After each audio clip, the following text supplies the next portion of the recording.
kinds of critters trying to get ASCs up in here.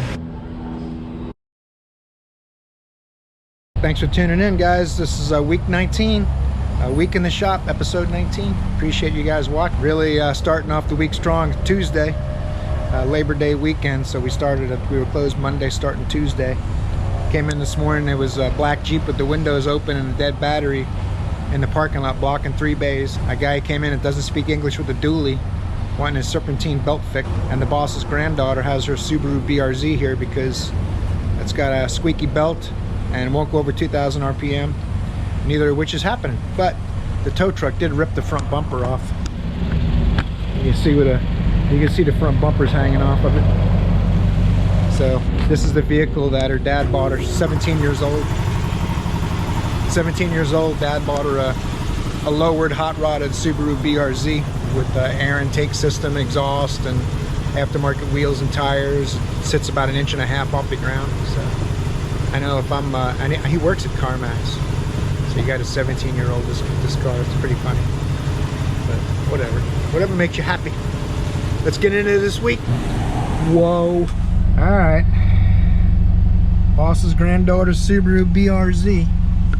Got 112,000 on the clock. Oil change was due at 107,720. So the boss's granddaughter's closing in on 5,000 miles overdue for an oil change. 17 years old, so she's not going to worry about it till it blows up. I'm sorry, Daddy, I didn't know I had to get the oil changed. Should I have told you how much I was driving it? Going to the beach and back? Oh, it's pretty funny. Got the AC on 66, freezing my nipples off.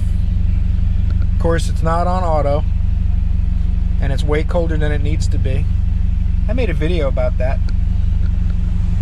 I'm not sure why people with automatic AC in their car don't use it. I'm gonna have to go take it for a drive and hope the front bumper don't fall off. It's held on with tie wraps, so we're gonna go drive it. I mean, we got cool hearts and stuff. I don't know if that's like an evil heart with the points at the top, what that is. Not really sure. We got Lucky Charms and stuff, and a pink air freshener.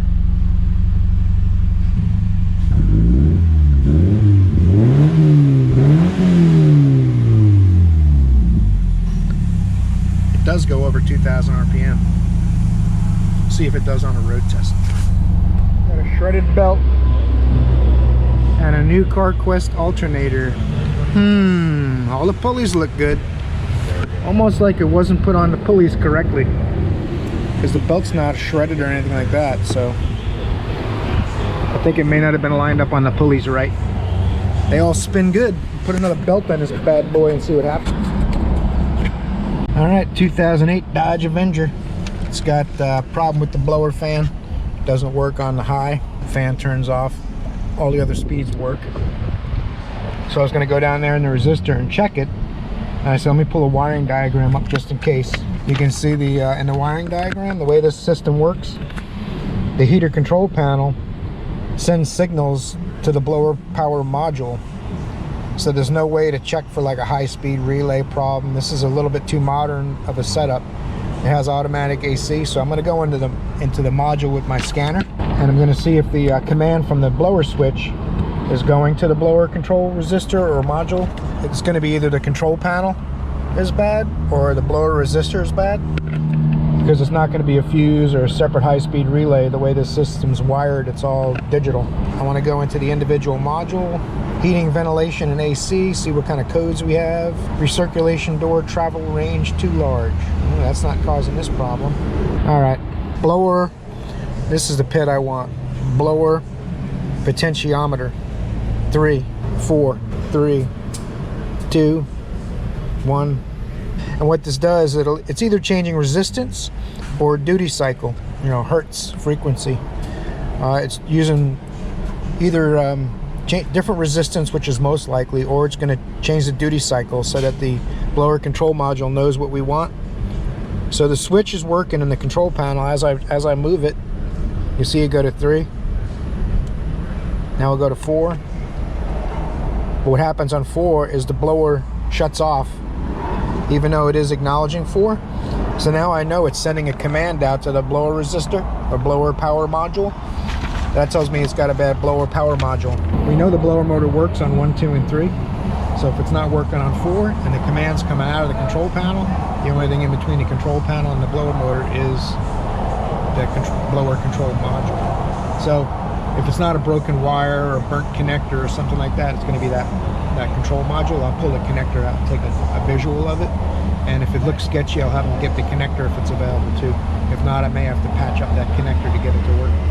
Sometimes I've soldered them directly when you can't get a connector and it's burnt up. I've soldered the wires directly to the terminals in the blower control module, but that's a last resort. So we'll see where we go from here, see if they want to fix it. Oh, it's moneymaker time. Love these cars, man. I recommend Cadillacs to all my customers. Some people complain these DTSs are a pain in the ass to work on, but I always make good money on them. Chrysler Sebrings, Cadillac DTS, big money. Recommend them to all your customers if you don't like them. I mean, if you want to make good money. But this one supposedly was towed in. Well, it wasn't supposedly towed in. It was towed in. Supposedly, it stopped running on them. Overheated. You got an overheat warning. But I got it running. Air's ice cold. Fans are working. Coolant's full. No codes. Snap-on stopped in too. Hitting a home run in the diagnostics department.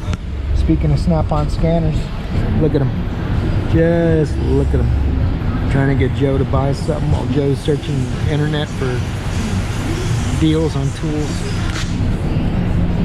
What's Joe doing that BMW? He's been idle in there for 20 or 30 minutes. Interesting. It's been running about 5 minutes and the coolant gauge just popped up a hair over halfway, which usually they don't go over halfway. And my scan tool jumped up to 224. The water pump belt's intact and turning the water pump, but it looks like it may have a problem with the water pump because I don't have any coolant leaks. It's full of coolant and the fans are working, but it's overheating. It looks like it's going to overheat. This thing might be full of bars leak or something like that. I'm gonna go out to the coolant tank and pull the return hose off and see if I got coolant flow from the water pump. Sometimes these things will drop the impellers off or corrode away the impellers, so the water pump won't do much of anything. I bet you run this thing on the highway, it's definitely going to open. Look, 226 now. Uh-oh. Stay tuned. Figured it out. The tensioner is hidden under this tube. Points that way. I couldn't even see there was another pulley down there, but it's on the back side. Goes like this and sits under this tube. That's not good. Oh, we'll have them fixed up in no time. Back on the job. Man, it's a bear getting that belt on the back of that tensioner. I took the air box out of the way. You got to hook that around. Of course, it doesn't want to stay on when it's a new belt. But it's a happy truck now. Topped off the coolant and the power steering fluid. Good to get 14 Dodge Journey. Customers said they saw coolant on the ground and they had steam coming out from under the hood. Looks like maybe a water outlet housing leaking coolant. But what's really weird is she said she found some stuff in the driveway and put it on her passenger seat for us. And that's what's on her passenger seat for us. That's a heater hose assembly. It's kind of strange. I wonder if they just brought that for us to put it in with on top of whatever else we find leaking. Or someone changed it out already and didn't fix it. I gotta call Paul Harvey. This 2014 Dodge, I'm putting this water outlet housing on. Goes on the back there. Show you what happened to it. You see where this plastic holds the gasket? It's positively retained inside and outside. Well, the original one, the problem one that was leaking, it's not retained by the inside anymore, so it let the gasket push in, so coolant was rushing out of here. So the plastic missing off of there caused all this trouble. I mean, it's leaking really bad. Also keep in mind, this has two thermostats in it. It has the primary thermostats on the lower hose and the secondary thermostats from the cylinder head. So it's got a built-in bypass and two thermostats. I'm not sure why, but I guess that's the best system they'd come up with to keep, they're trying to keep the cylinder head temperature consistent across all four cylinders. So they got cool things with dual thermostats. I'm reading things that they're working on coming out with engines that have a thermostat for each cylinder to try to lower emissions a little more. It's gonna get ugly. I also wanted to say, take note, that's not backwards. This thermostat faces out, and this thermostat faces the cylinder head because the hot coolant comes from this side to allow coolant to flow back to the cylinder head. So don't put this in facing this way, because it'll overheat if you do that. It's got to face this way. This is the correct way. Anyone who hasn't done one of these Cadillacs, you don't have to take the throttle body off, but if you do, it's easier to swing your ratchet wrench down that little bolt down there. Let me get you a light. That bolt down there, you can't even fit an offset gear wrench on it. You got to use these sweet flat ones. Otherwise, it gets trapped by the transmission case. So, you know, on these newer ones, they put the water pump bolts in backwards. So the water pump bolts in from that side, because that makes it more fun. Of course, they do that after you bought the cool socket in the first version. Look at what these tricky bastards did. Put the bolts in from the back like that. These sillies. It's kind of pretty wacky. If you think about it though, your customers aren't very likely to try to do this themselves in the garage. It's a pain in the ass. Those bottom bolts down there, the bolts for this side don't clear the transmission case, and the bolts back there definitely don't. It'll trap your wrench if you're not careful. So I'll also note you got to unplug this temp sensor in the head so you don't break those connections. That's the only part of the harness that's too short. You got to pull it out. The rest of it you can flex out of the way. Got a little behind the scenes tip for you guys. Don't tell everybody. Put O-rings on these bolts to trap the gaskets, so when you're trying to get this monstrosity back in, you got to go over the transmission, through the EGR tube, under the harness and all that stuff. And you can't juggle 8 bolts and 4 gaskets while you're doing it. So I put O-rings on there so it holds the gaskets in place. I do it on all of them, although the top ones you don't really have to. You can see those and see if they stayed in, or you can drop them in afterwards while it's loose. But just a little insider tip. Just make a note too, when you use the O-ring trick, make sure you get all of the bolts started at least a turn or two before you tighten any of them, because it'll push all the O-rings and gaskets off. When you tighten one bolt and not the others, the bolt will be sticking out so far it might let the O-ring and gasket move or come off. So. Time to fill this bad boy up. Oh yeah. It's a good way to leak check it too. Does a vacuum leak check. You can see it. I can see it held vacuum. So away we go.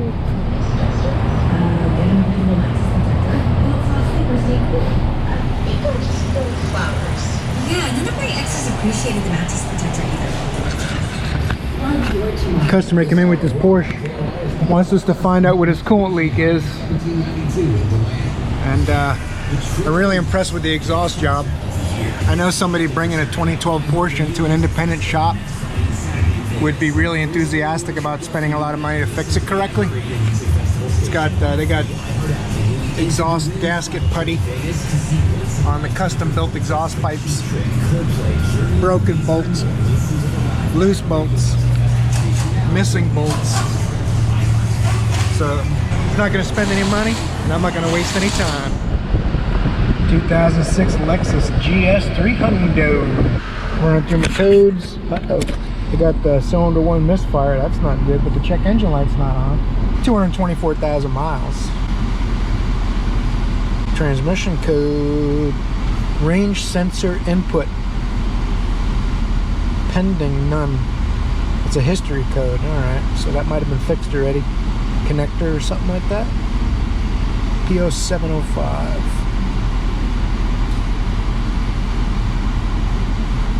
Solar sensor circuit, passenger driver, TPMS, transmitter ID not registered, C2172. It's running good.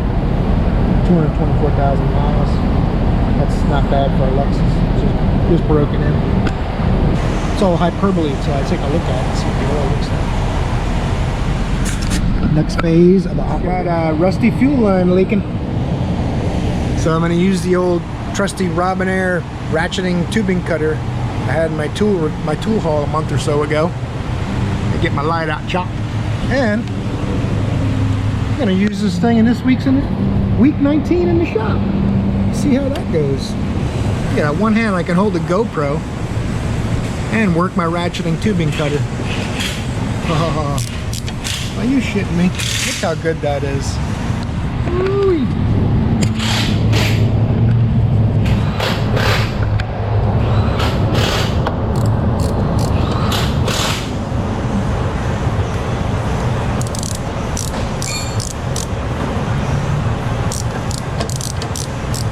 Hope it doesn't spray fuel all over me. That would suck.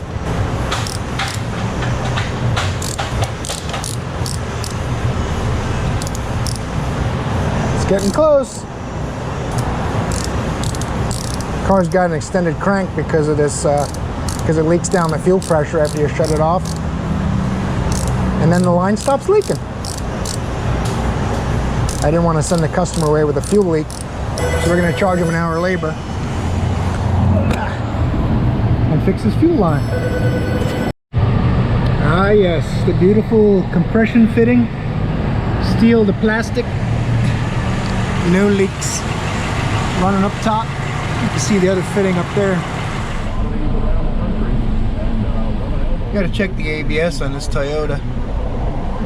Hope he's not using that mask. There's cockroaches walking on the mask and stuff. See, look at that guy right there. He's a friendly little bugger, huh? Got a tire light on. He said his ABS light was on, but all I see is a tire light. I put a seat cover on to protect myself. It smells like a dog. Uh-oh. Got a few codes in this bad Johnny. 2010 Tacoma. The cockroach infested one. Oh, there's one on his drinking cup. There you go. Have a good time, buddy. Enjoy yourself. Get you some of that. 60,000 miles. Got a bunch of codes. Putting an evaporator in this old Lincoln, and just wanted to make a note to some of you guys that sometimes these will leak water. It'll leak rainwater past the seal into the vehicle as a fresh air intake. So I always put a little tiny bit of silicone. You can see it's been done before. This has probably been apart 3 or 4 times. It's a Ford, so just a note to put a little bit of silicone to seal the water out, but not so much that it'll be hard to get off. If you have to take it off again, it'll break. Just put a little bit. Fiat 500 check AC. Uh-oh. Oh, that's the one who's still there. They tried to cut off a dump truck and get in front of them, and they hit the dump truck. Now we'll take a look at this basket case.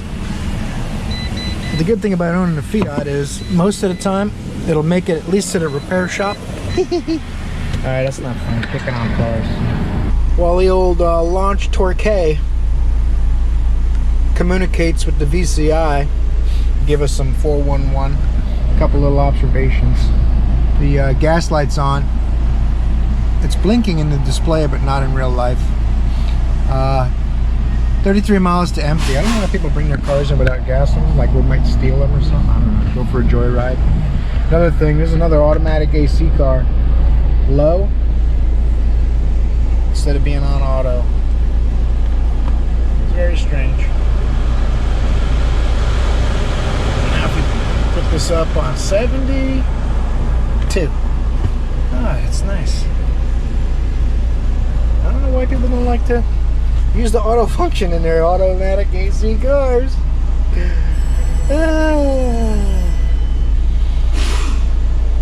Now this customer at this Fiat said he was going down the road and all of a sudden they got a warning that the temperature was 4 degrees outside and his AC got warm. So he wants me to check his AC, although now it's working. It hasn't done it since. That was like a month ago. So I'm just going to look and see if there's any codes. There may be an air temp sensor or an evap temp sensor or something along those lines. Because one of those sensors, I believe most cars are cut off as 30 or 32 degrees, 34 degrees. If it goes below that, then it turns off your AC and says, you don't need AC, it's way too cold out, why do you want your AC on? So it denies you AC. So that may have been what he felt, the sensor's bad. This is going to be a problem, see? The launch Torque says no codes. What are you worried about? So this means that we're not going to be able to figure out what happened. because I'm not sure if it's ambient air temp or evap temp sensor. So now I'm going to go inside and look around and see if anyone's had a problem with either those sensors or connectors or anything like that. And we'll see how serious the customer is about how much time they want me to spend trying to figure that out. They may want to wait till it happens again or happens more often. On to the next one. One of the cool things about a car with automatic HVAC as well is there's a lot of data so that you can see what the computer's thinking, what it's trying to do. So you can see here where the evap temperatures in the low 40s, floor ducts at 77 because the AC is blowing out of the panel duct. If I put it to lower and dash, then it would obviously all these temperatures would get pretty close. Engine coolant temperature, it's only been running a few minutes, so everything looking normal. I might take it for a quick drive. There's nothing in Identifix. There's nothing in Identifix that says anyone's having a particular problem with an ambient temp sensor. A couple people changed evap temp sensors, but the AC just basically stopped working. That would be way easier to figure out. So you'll be able to look in this data. This evap temp sensor here, it'll show like minus 30 degrees or 270 degrees, you know, whatever, depending on whether the sensor shorts or goes open. So you'll be able to tell if it's bad right there. But you know, of course, you test the wires. Usually what I'll do is I'll go in and unplug. You'll see like minus 35 degrees, minus 40, whatever. I'll go down in there and I'll unplug the evap temp sensor, and the temperature will jump up to the maximum hot temperature, 180, 280, whatever it might be, 240, something like that. Similar to a coolant temp sensor. The evap temp sensor is the same basic design, you know, it's a different shape, does the same thing. So when you unplug it, you'll see the circuit go the other way, plug it back in, pulls it down again. I'll jiggle the wires, things like that, you know, jiggle, jiggle, jiggle. And that way I'll know the sensor's bad, not those circuits and stuff like that. So, but I'm gonna take this thing for a drive, not doing anything weird, and he says it hasn't done it in a month. So 04 Expedition, no start, and no crank, I should say. So I'm checking, it's not activating the starter relay. So I check out of the PCM and I have a signal coming out of the PCM, but it's not getting to the starter relay. So now I got to find C270A and see if I'm losing my connection there, going in the back of the fuse panel inside, because it's definitely not making it all the way back.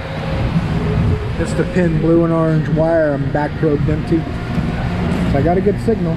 All right, I found C270 right in the fuse panel here. You can see they own a dog, you can tell.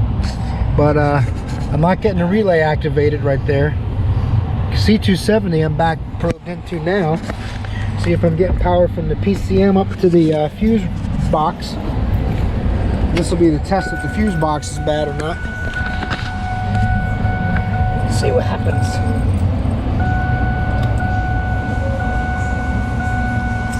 Got 12 volts.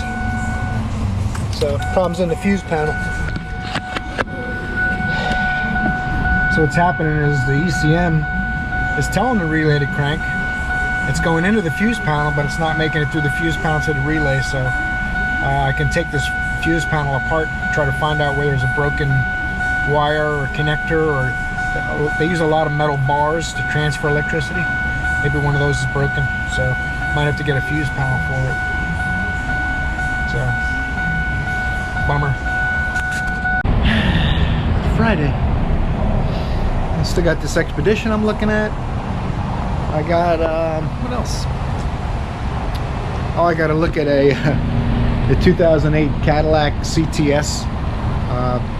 I guess it was about 6-7 months ago, before I even started firing up my YouTube channel. I had to fix the sunroof for him, and we couldn't get the parts for like $4,000. I had to buy a whole sunroof assembly. So the customer said, you know what, I'm just going to give it to a family member in Washington State. So we're going to ship the car up there, just patch it up for me, get it working. One of my nieces or nephews or something is going to get the car. So you just throw some silicone around the roof so it'll stop leaking. And we fixed a couple other things. We vacuumed all the carpeting and dried all the carpeting out so it wouldn't mold and mildew on them. And sent them down the road. Long story short, They brought the car back and said the wipers don't work ever since I fixed it in April. So that's how we're starting off Friday.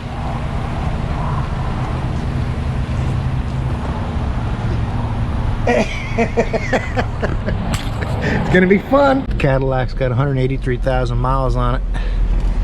This is the one the wipers don't work since I worked on it. You can see my silicone job's pretty clean. It also still holds, doesn't leak water yet. Look at the wiper blades. It's almost time for a little bit of work. The car's been sitting. I had to get the spider webs out of the way. Tried tapping on the wiper motor. Fuse is good, relay is good. Now we're gonna pull a wiring diagram. Everything's plugged in. I didn't even do anything under the hood, so. All right, Mr. Cadillac. Check all the fuses and relays are good. No power to the wiper motor. So now I can see on the relay controls they're not being activated. So now I'm hooking up my scanner. I'm going to talk to the BCM, see what the wiper switch is doing, if it acknowledges it or not. I think the BCM on this car is in the trunk, and the trunk got really wet when the sunroof was leaking. I mean, this car sat out in the grass in the field out there for like 6 months while they tried to figure out if they wanted to fix it or not. Literally 6 months. It sat outside with 6 inches of water in the trunk.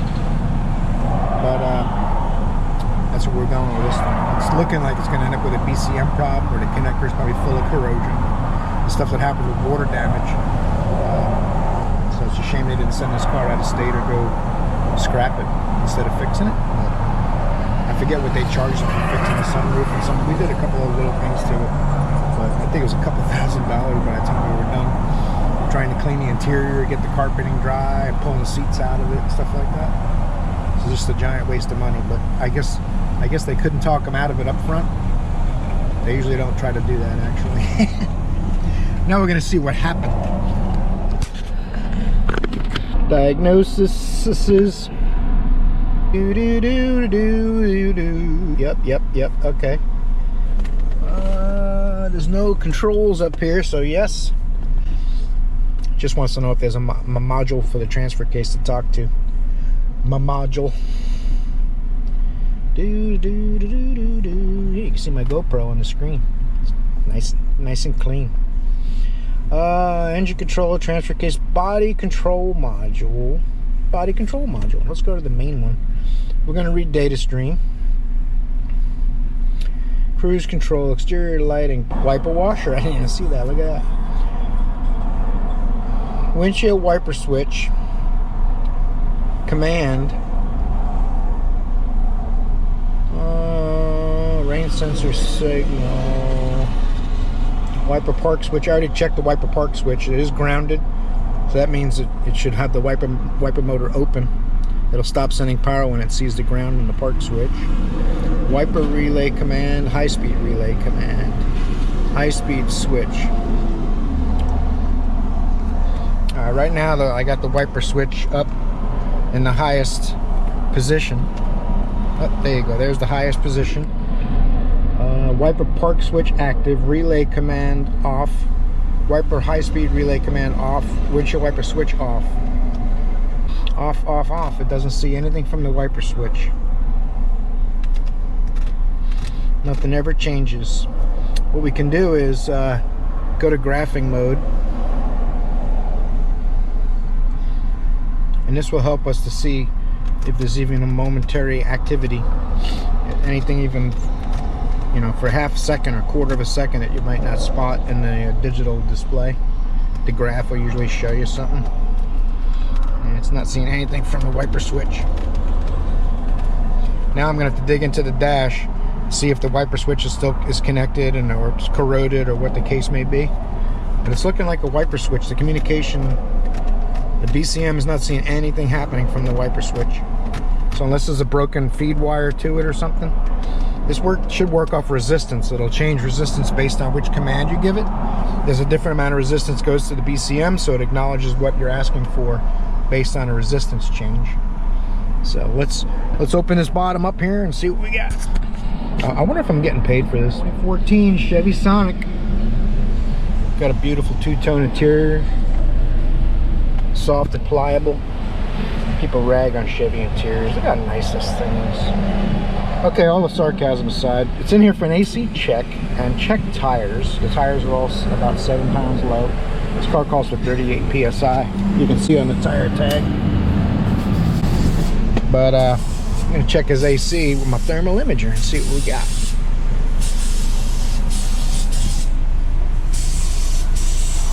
Doo-doo. 46. It feels pretty cold on the hand for sure. That's the button in the center of the vent. Shows us warmer than the vent itself.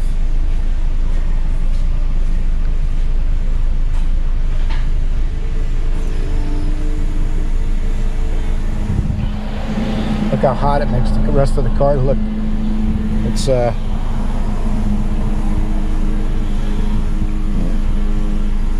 it'll always show temperature differences. So red would be the warmest, blue would be the coldest, and everything in between.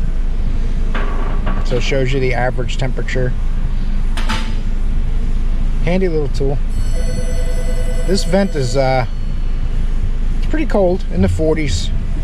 That was the lowest reading I got. But what's funny is when I got in this car, you know, I always harp on AC controls and stuff. He brought this vehicle in saying the AC is not cold enough, and I look and his temperature's in the blue, halfway up. His fan's on the lowest speed, and it's not on recirc. So he's saying it's not cold enough, not working correctly. So I'm going to put it on 2. I'm going to put it on recirc, and I'm going to put it on the coldest setting on the dial, and now we'll see where it gets to. If I shut this door, it'll be even colder. Let me shut the door and put the window up, because recirc is going to recirculate already air-conditioned air from inside the vehicle, right? It's basically upper 40s, low 50s, and it'll get colder and colder as it runs. Bring it off idle a little bit.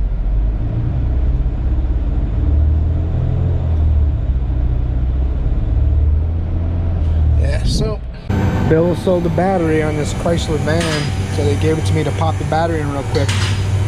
Got a battery and a battery. Of course, this is in the way too initially. You got to pop that off. Take this brace out of the way. Give you a little extra room. Interesting. Take a look at the labor.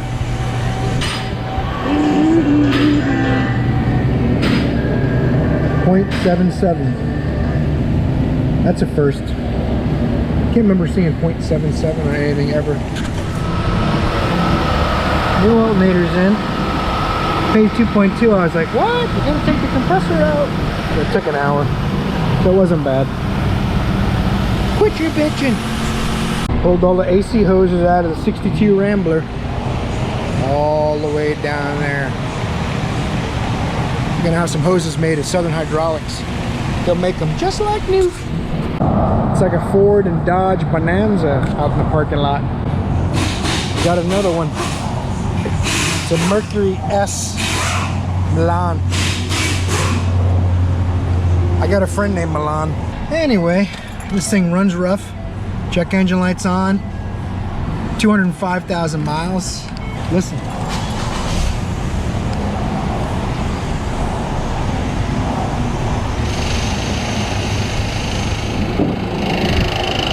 Uh-oh.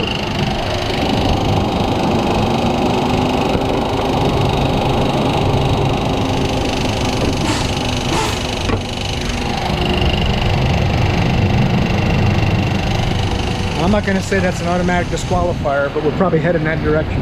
Yes, it's correct. Factory installed navigation, no. I always find myself singing that song while I'm waiting for my scanner. I don't know what it is, it's just a happy tune. Whoa, communicating. Stuff's gonna happen. Oh, it's gonna do all the modules. All right, we'll come back in a minute. All right, we got an ABS internal error. We got the GEM tire pressure system error. We got a battery voltage error in the air conditioning, no big deal. Keyless entry, anti-theft key, PCM catalyst less than threshold, bank 1. Theft detected, vehicle immobilized. Uh-oh. Huh, that's weird. No cam codes, just a cat code. This thing does not run in a happy place. Let's do this here. Yes, I want to really quit. Okay, I won't forget. Back in a diagnostic. Now I'm going to look at data because it runs pretty rough. Doesn't feel like a misfire.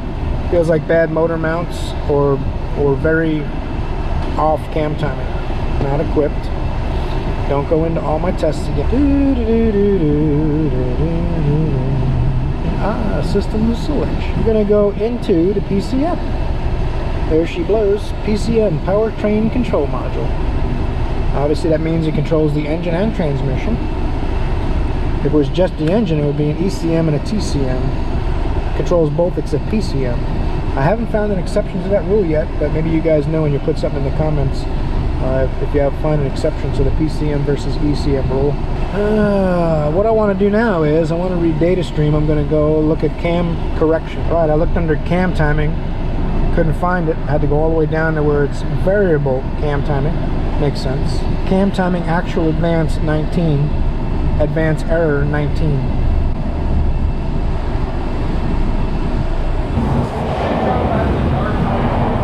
Sometimes a visual inspection will save you a lot of time. I'll show you guys what I found.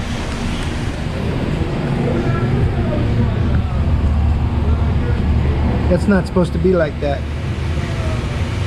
The tab is broken and the compressor was kind of patched up to hold it in there. So the compressor's literally doing this on the side of the motor. That's no bueno. Yeah, it's not supposed to be like that. Some creative engineering. All right, man, that's a week 19. The big 2-0 starting Monday. We got had a pretty strong 4-day week. Did over 40 hours. We got some bad news though. Katie, who basically runs the place, put her notice in. She's gonna leave for a big old pay increase at a Kia dealership, doing less work than she does here, making twice as much money. Can't say I blame her for that. She's a good person and she works real hard around here. She runs the office, does the paperwork, accounting. She does sales. She's a service writer. She helps with the software, does a lot of the IT stuff. So if you know you're looking for a good job as a multitasker that can do almost anything and run a business for a minimal salary, that one hits kind of hard, but a lot of luck to her. She's gonna do awesome whatever she does. She's a hard worker and she's a smart person, so she's gonna do well. Man, week 20 starting Monday. Thanks for watching. You guys are awesome. I hope you're having a great week. See you in the next one.